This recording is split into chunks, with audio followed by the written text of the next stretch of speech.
April 12, 1942, midnight, 15,000 feet above the North Sea. The wind screamed, metal rattled. A Royal Air Force Halifax bomber fought the storm. Flight Lieutenant James Hargrove gripped the controls. His gloves were wet with frost. Every bolt vibrated. Every instrument shook. The plane felt alive, angry, ready to tear itself apart. Beside him, Sergeant Thomas Whitaker hunched over the maps. His breath fogged the paper. He traced the route to Rouen. The city lay in German hands. Somewhere there, a single message waited. One that should never reach Hitler. The storm raged below. Waves hit the coast in crashing rhythm. Inside, 4 men squeezed into the narrow fuselage. Every second was a test. Every second could be their last. In the radio compartment, Corporal Henry Wallace tapped Morse code.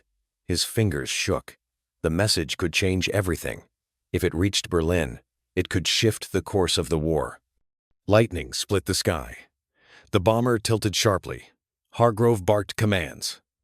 Whitaker's map flew from his lap. Everything inside the plane became a blur of metal and sound.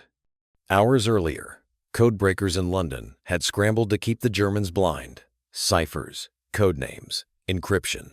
But mistakes happened. Humans made mistakes. And humans carried this message tonight.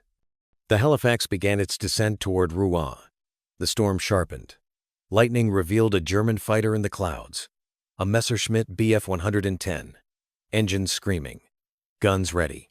Sergeant Colin McAvoy, the bomber's gunner, froze. And then he saw it. The message envelope. A gust of wind had swept it from the radio compartment, straight toward the enemy.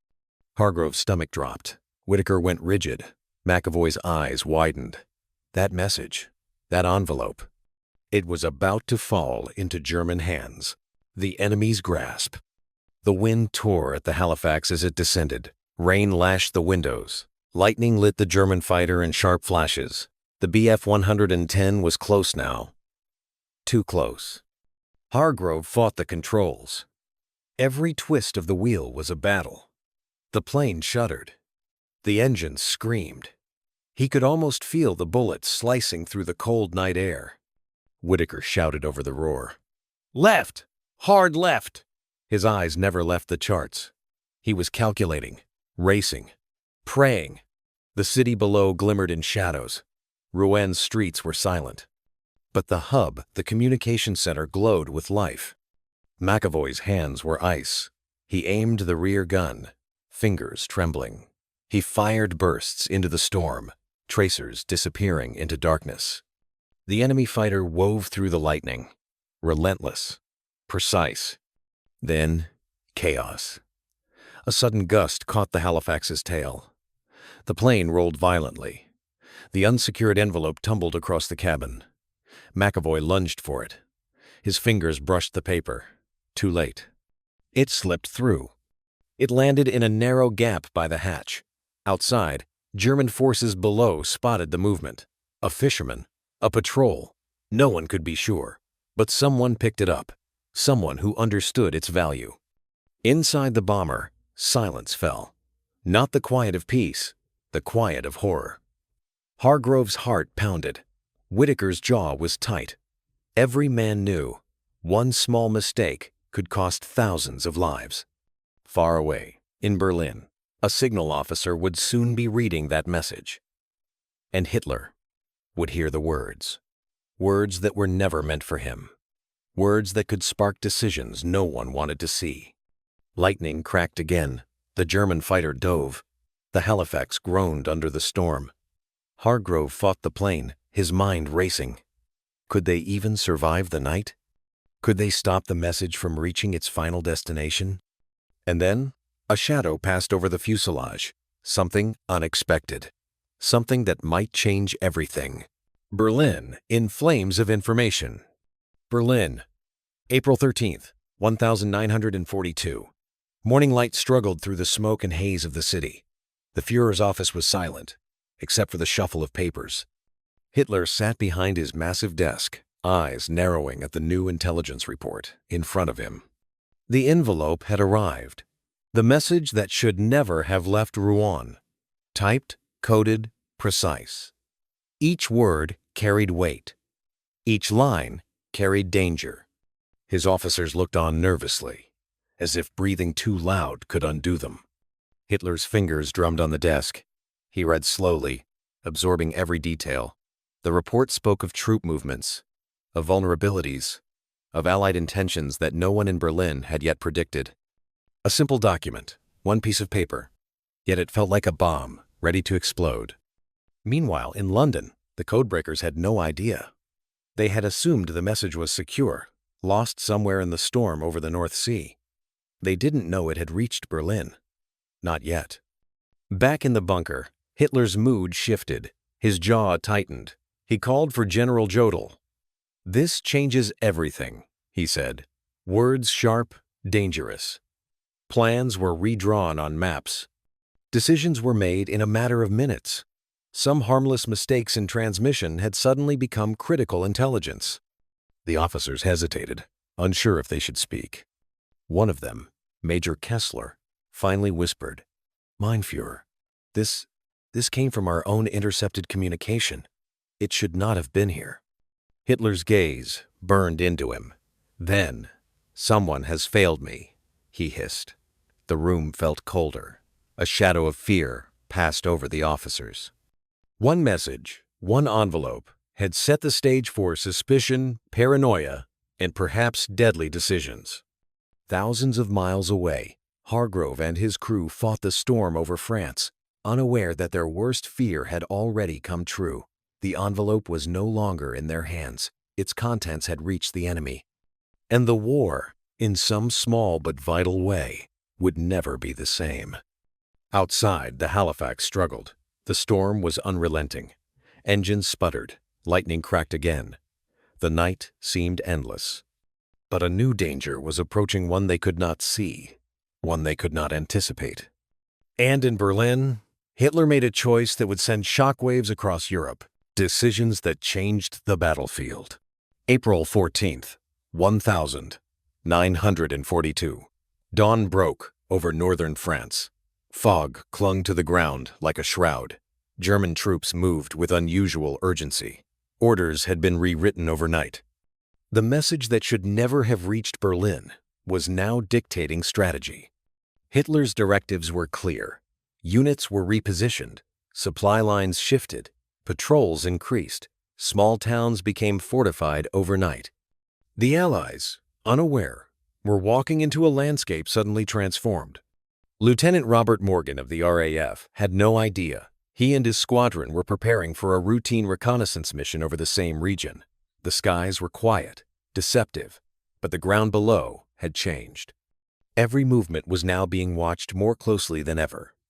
Meanwhile, in Rouen, a small group of French resistance fighters had stumbled across the envelope after the storm had delivered it to the wrong hands. They realized immediately how dangerous it was. But there was no time to destroy it. They had to act fast, or the intelligence would trigger even more devastating consequences. On the front lines, German officers barked orders in sharp tones.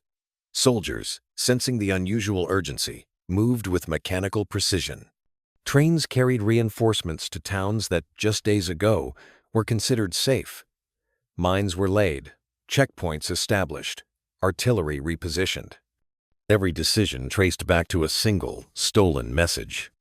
Hargrove's crew, still fighting the storm, had no idea that their mission, their struggle to survive, was now entwined with this chain reaction. The Halifax groaned against the wind, frost building on the wings. Each man felt the exhaustion, the fear, the impossibility of what they were facing. And in Berlin, Hitler studied maps, marking positions with red ink. His gaze was sharp, cold, unyielding. Every word of the intercepted message now fueled decisions that could cost thousands of lives on both sides. Meanwhile, somewhere in the foggy fields of northern France, a young German patrol spotted a suspicious movement. Resistance fighters? Spies? They did not know.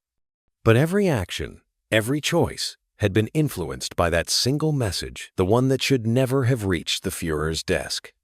And now, the Allies were heading straight into a trap they didn't even know existed. The final fight. April 14th, 1942, noon. The Halifax groaned under the storm. Ice weighed down the wings. The engines coughed, then roared. Hargrove's hands ached. His eyes strained. Every second was a battle. The German Bf 110 was back, faster this time. It sliced through the clouds like a predator. Tracers burned the sky. McAvoy, the gunner, fired with steady fingers, though fatigue shook him. Every shot mattered. Every shot could save them or fail them. Whitaker checked the maps again. The city below, Rouen, now gleamed with German activity. Patrols, checkpoints, reinforcements, all because of the message. His stomach twisted. They had flown into more danger than they had ever imagined. Suddenly, the Halifax shuddered violently. Lightning struck nearby. Metal screamed. Instruments flickered. Hargrove barked orders, fighting the storm with every ounce of strength. The crew held on. The plane tilted, spun, but they kept her steady. Below, the Allies began noticing the changes. Recon planes saw reinforced positions. Soldiers on the ground were puzzled. Supplies had moved. Roads were blocked. Every movement told a story. The Germans knew more than they should.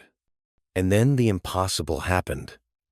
McAvoy spotted a parachute drifting from the clouds, the envelope. Somehow, in the chaos, it had been swept out of enemy hands or fallen from their interception point. The paper floated, twisting, spinning, landing on the wing of the Halifax. Whitaker lunged, snatching it before it could drift away again. Heart pounding, he realized the mission had one last chance. One chance to undo what had already begun. In Berlin, Hitler's staff were still acting on the message. Orders had been given. Troops moved. Lives would be lost. But if the Halifax crew could make it back with the envelope, maybe, just maybe, the chain of disaster could be broken. Hargrove gritted his teeth. The storm, the enemy, the impossible mission, they were all still there. But now, hope rode on one small piece of paper in Whitaker's hands. And as the clouds began to thin, a new problem appeared on the horizon. Something no one had expected. Something that could destroy them all. The message that never should have been. April 14th, 1942. Late afternoon. The storm finally began to ease. Sunlight broke through the clouds, glinting off the Halifax's frost-covered wings. Hargrove's crew was battered, exhausted, but alive. Whitaker held the envelope tightly. The message that had slipped into enemy hands, or nearly had, was theirs again. For a moment, the world felt still. The roar of engines, the scream of wind, even the memory of tracers, all faded into silence. Below, Rouen lay tense. German troops still followed orders from a message they had briefly held. Lives had already shifted because of it. But now, the Allies had a chance to redirect the course of events. Every misstep, every consequence, hung in the balance. In Berlin, Hitler's officers continued to act on intelligence that was now outdated, flawed. Confusion seeped in. Some units were mispositioned. Supplies were misplaced. The message had reached the wrong hands, been recovered, and left a trail of disruption in its wake. One small envelope had caused chaos at the highest level. Back in the Halifax, McAvoy let out a long breath. Hargrove's face was pale but determined. "We're not out yet," he said. But for the first time in hours, there was relief. They had survived the storm. They had survived the enemy. And they had survived the consequences of one document that should never have existed outside the vault. Whitaker glanced at the envelope again. Its contents could change history, or at least protect countless lives. And somewhere in the future, historians would call it a minor miracle. One letter, one chance, one crew who refused to fail. The Halifax turned toward home. The engines hummed steadily now. The sun warmed the metal. The storm was behind them. And the message once lost, almost deadly, was finally safe. Sometimes, history turns on the smallest details. And sometimes, survival depends on courage, skill, and a little luck. And a little